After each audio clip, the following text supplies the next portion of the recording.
Welcome to the Ninja Chuan podcast. My name is Isaac Kamens. This is a bi-weekly podcast where my friend Jess O'Brien and I discuss internal martial arts, Qigong, and meditation. In this episode, we're going to do another flashback to Hong Yi-Xiang episodes from season 1. So this one, we talk mostly about the stuff from Robert Smith's book, and then get into the energy gates, which was the topic of the time back then. So I hope you enjoy it. Thanks for listening. Take care of yourselves and be well. Welcome back to the Ninja Chuan podcast with Isaac and Jess. We're reading Opening the Energy Gates of Your Body by B.K. Francis. And we've been looking at another book called Chinese Boxing by R.W. Smith that describes Master Hong and his training with some pretty cool details. Another thing that Robert Smith covers is the training with Master Hong. We took apart the 5 basic forms of Hong Yi, which he had learned from Zhang Jinfeng. He said that practicing the first step, Pichen, splitting, and holding it for 3 breaths an hour a day would cause the qi to concentrate in one's fingers. I found it to be so. This is interesting because in our training of Hong Yi, we would often stand in San Ti, the Pichen posture, and really spend some time there and do the breathing. Yeah, the only difference is it was 9 breaths instead of 3, but it was the same thing. Hour a day. So an hour a day, 9 breaths on each side, and that causes the qi to concentrate in one's fingers. I mean, what does he mean by that? Getting the qi to concentrate in the fingers is about basically getting your mind, your intent to get your energy to move through your arm out to your fingertips. And so the practice of San Ti is basically about getting your energy to condense into one place or concentrate into one place, because all the Hong Yi techniques, what they're about is you get everything to condense to that single point in your hand right at the moment of contact, and then from there it kind of expands outward. So this ability to concentrate your intent or your mind or your qi or whatever you want to call it, or all of them, is essentially the metal element, right? This idea of everything kind of condensing and congealing together like a metal hardening kind of stuff. That's like one of the core trainings of Hong Yi is this holding this extended posture, breathing, standing in space until your legs burn, and then move to the other side and really concentrate in that sort of stillness. Yeah, and if you're doing 3 breaths, that's probably holding it for no more than a minute and a half or something like that. If you're doing 9 breaths, you're holding it for 5 or 6 minutes before you move. Just how long are you going to hold that posture between each movement? You want to hold it at least 1 or 2, just to kind of, okay, I'm here, I'm relaxed, I'm stable, boom, I do the next one. So in that sense, it's like a mini dissolving practice, right? Each time you land, you go boom, head to foot, and then you do the next one. So how many breaths do you want to spend doing that moment of going through your body head to foot? Branching off from that question, one of our Patreon subscribers asked the question, how does standing practice relate with combat? And I think when Hong Yi, you train the standing posture San Ti, that's a critical component of building fighting skill. Well, it's what we refer to as the gaps, right? The practice of standing in San Ti removes these gaps between your intent, your mind, and your body, right? So if there's a big gap, right, when you say, okay, move your hand, then there's a 2 or second gap between when you after you tell your hand to move and when it moves. If there's no gap, it's almost instant. It just happens, and that, as soon as you think it, your hand is there. What happens is the smaller that gap is in you, the bigger it seems in other people, right? So, and this is essentially what makes somebody better or worse in internal martial arts is how big is the gap between when you see something happening and you think, I want to do X, Y, or Z, and that movement actually takes place, right? So, Hong Yi, right? The Xing is the body and Yi is the mind, and the whole idea is that those two things are one. So in that moment of I want to do something, you're already doing it, and that standing is the method for which you kind of join those two things. So Bruce would always say that Wang Shu Jing's, he would talk about things gelling, right? Like two mushy things coming together. It's also the classic, mind, body, spirit idea is all, wrapped up into that same idea that, after you do the training for a while, you become integrated in a way. You're standing still doesn't seem like a very combative thing to do. But as you stand and hold a posture, your mind and your body are weaving together to make your reactions faster, to make your movements quicker. So paradoxically, standing still is you don't even have to build up your speed. It's not even quicker in terms of, point A to point B speed. It's quicker in terms of, someone else could be faster in terms of going from point A to point B. But if it takes twice as long for their brain to send the message to their hand, then you can move half the speed that they're moving and still get there first, right?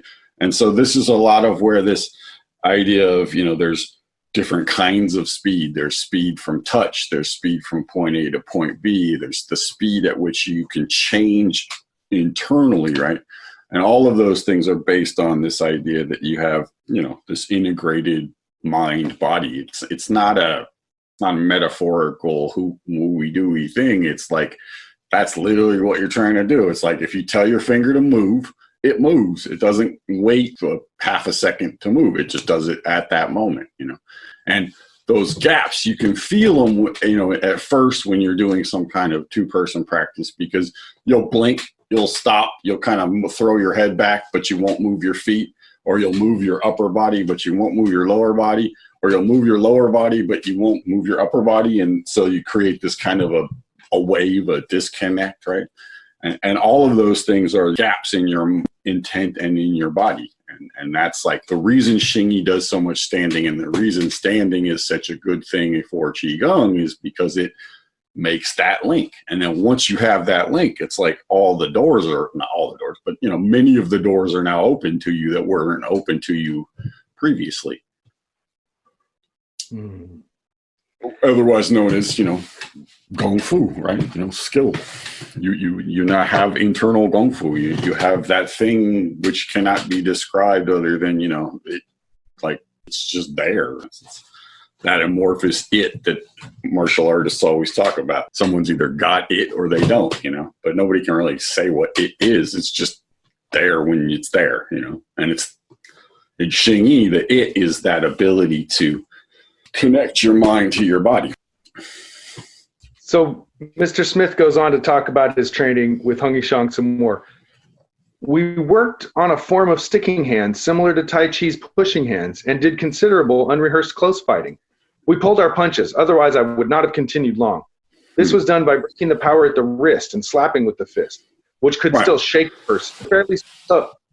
Well, that's that characteristic piece about, to me, that's the signature practice of that school is everything is, in a sense, transmitted through just getting slapped around. It's like, so doing Rosho is how they make how you get the feeling of it, So Rosho is similar to Tai Chi push hands where you circle each other's arms back and forth, but it includes striking and slapping just without full power. You break the power at the wrist so you don't do all the damage.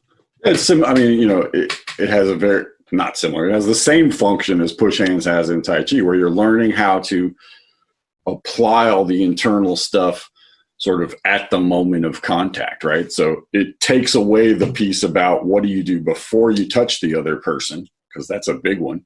And it just starts from the point of, okay, now we're touching, what happens now?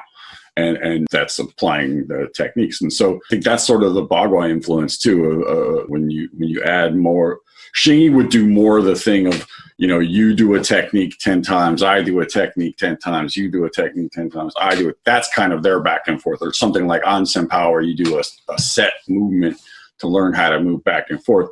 The Rosho thing, I really think, is more from the Bagua system, stuff. And it's a great, just the way push hands is a way of transmitting a kind of body movement.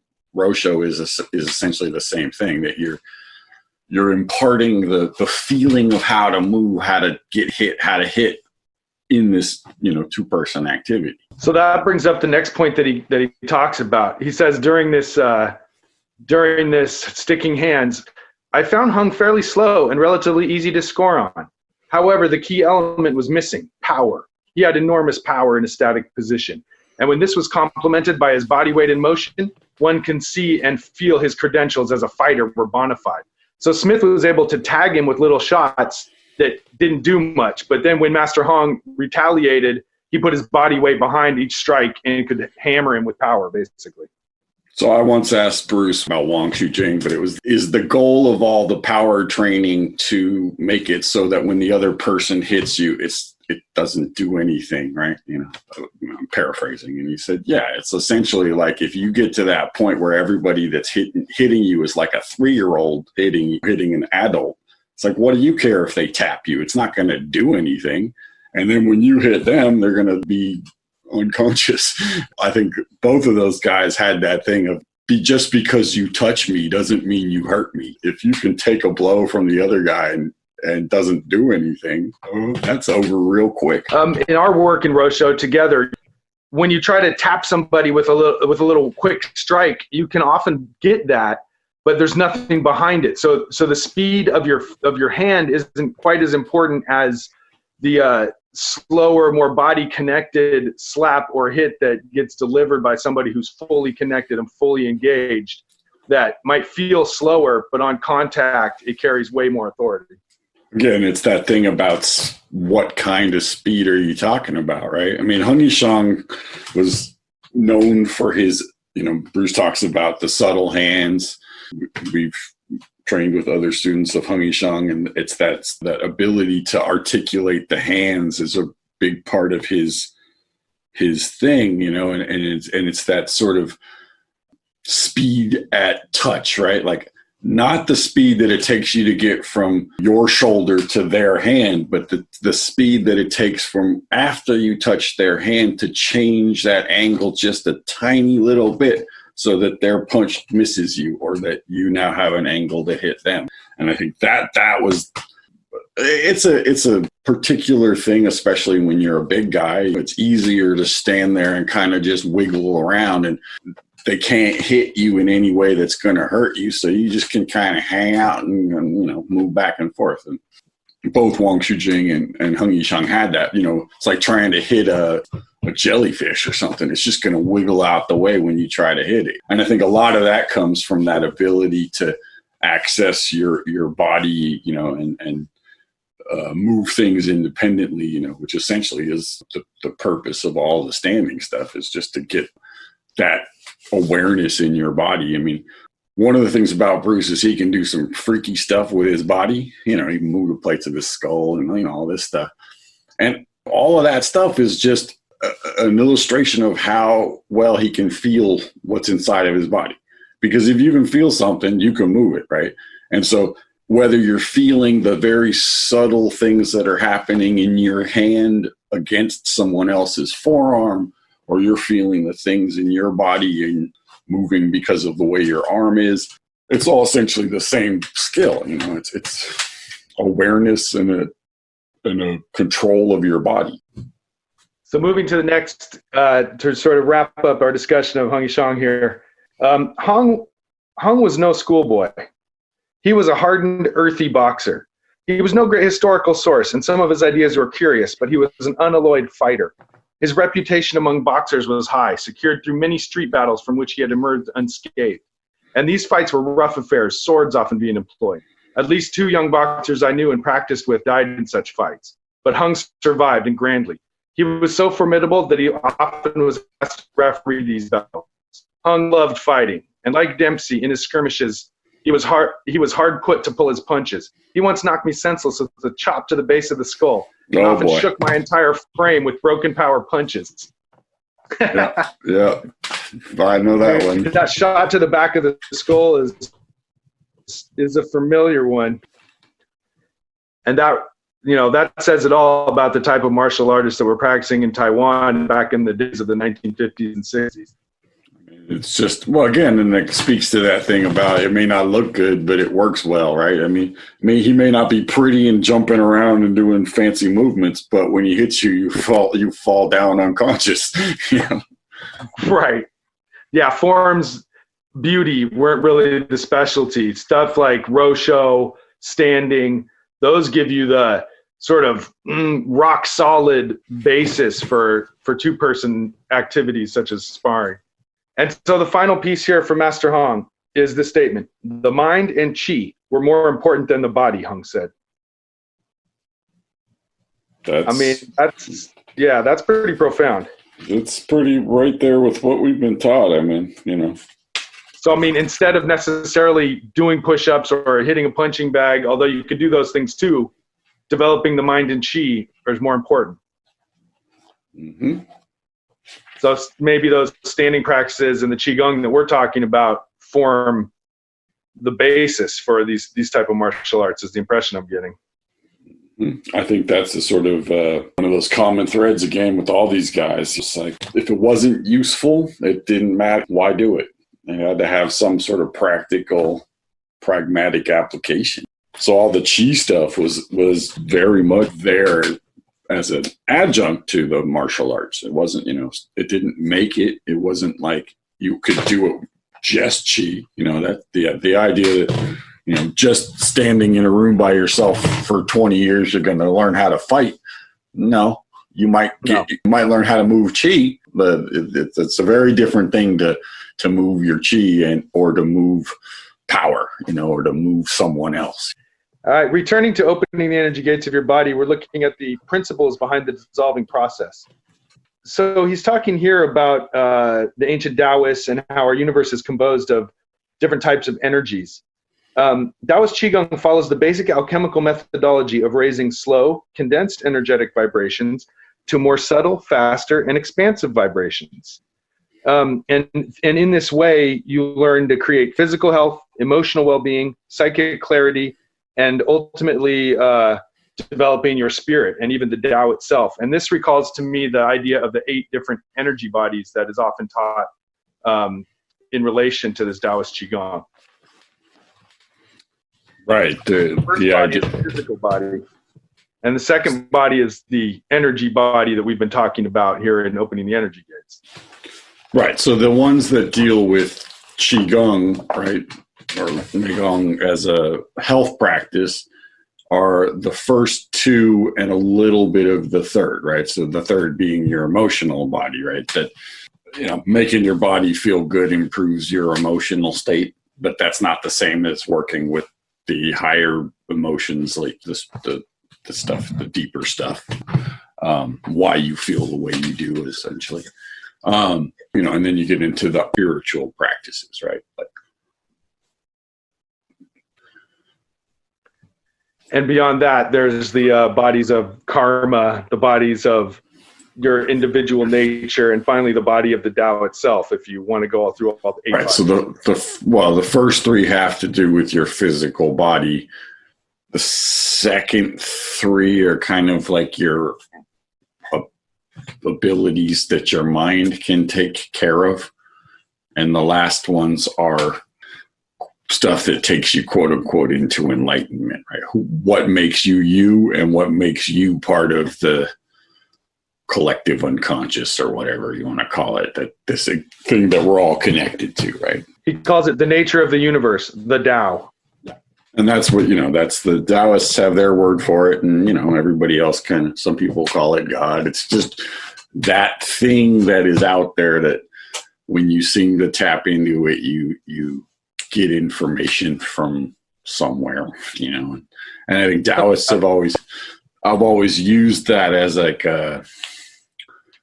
they use a little bit of it, but it's not like that's the whole goal, at least in terms of Taoist Qigong, it's not the whole goal, right? So like there are elements of accessing these bodies that are useful in terms of Qigong, and then there are elements of it that, while nice for the rest of you, isn't really going to help your knee not hurt, or, something like, unless that thing is attached to some emotional trauma. It often is. Right. And that brings up the idea that by affecting one of the 8 bodies, it has a ripple effect through the others. So if you work on your physical body, it may affect your energy body, which in turn has an effect on your emotional body, and so on. Yeah, but there are like techniques for the, specific techniques work better for other things, right? So energy gates is not the most, it's the most efficient way to work on the first two. It's the not the most efficient way to work on some of the higher ones, right? So the things you do when you do moving Qigong are, like I said, primarily those first three bodies, and then beyond that, most of it's either done sitting or doing some sort of very simple thing like walking, or where your physical body is almost it's there, but it's not the focus. Where in the beginning it's the focus, right? It's the whole thing is about getting your chi of your body to and that's where I think. When you talk about chi, you have to talk about what kind, right? So, energy gates works with the chi of your body and, the chi around your body and a little bit of the chi in your emotions. But, beyond that, it's like there are better practices for that. It's right. a good, so each of the practices, each practice influences the others, but each practice has a specific sphere of activity where it's most efficient and most useful. So he says it's a preparation for Taoist internal alchemy, right? Taoist internal alchemy is the stuff that's meditation and beyond, if you will. That's the stuff that deals with the other practices. That's going into the psychic, the right. Karmic, those levels. And if you want to, do those things, this could become a container for it. It's just, not its